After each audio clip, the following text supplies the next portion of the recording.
à ce qui concerne la sécurité, j'ai compris que nous ne sommes pas sécurisés dans ces pays. Il y a trop d'hommes forts qui sont venus occuper les pays comme ça, sans un projet de société, sans un programme précis. On vient avec une arme, on devient chef de l'État. Maintenant, les actes posés par un tel chef de l'État ne sont pas conformes avec des réalités d'un pays ou des réalités d'une bonne gestion.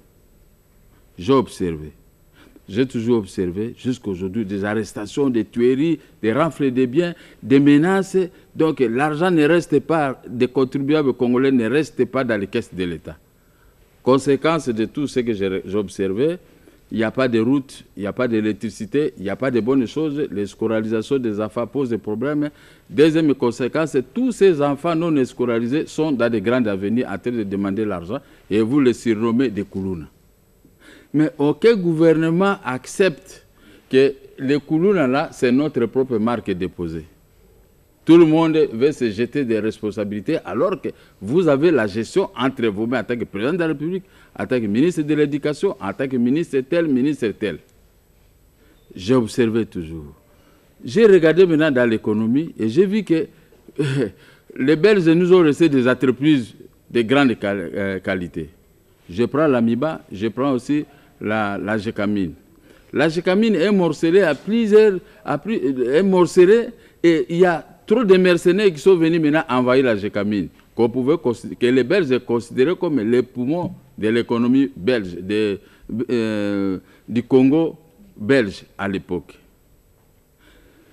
J'ai constaté sur les champs qu'il y a trop de voleurs qui sont entrés, ils ont pillé la Gécamine, ils se sont enrichis avec cet argent, cette format de rébellion, avec cet argent, le pays est resté comme tel.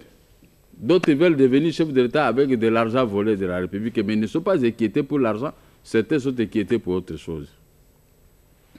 J'ai constaté maintenant sur le plan social, l'assiette financière, ce qu'on peut payer à la population, c'est 120 000 francs congolais, ce qu'avait dit le chef de l'État. 120 000 francs, à peu près 80 $.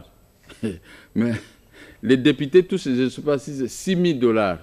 En Europe, si un député touchait 6 000 $, les derniers des fonctionnaires de l'État, c'est 600 $. Bon, comme ils exagèrent, ils arrivent à 1 000, 1 200, 1 500 $. Mais maintenant, les députés, l'écart entre les députés, et donc, il n'y a même pas d'écart. Les salaires n'existent pas dans notre pays. J'ai observé encore, gratuité de l'enseignement primaire et secondaire pose des problèmes. J'ai observé les loyers coûtent beaucoup plus cher dans notre pays. J'ai observé encore qu'avec cet argent, le manque d'argent, le pays n'est pas sécurisé. Je dis, oh, assez. C'est le moment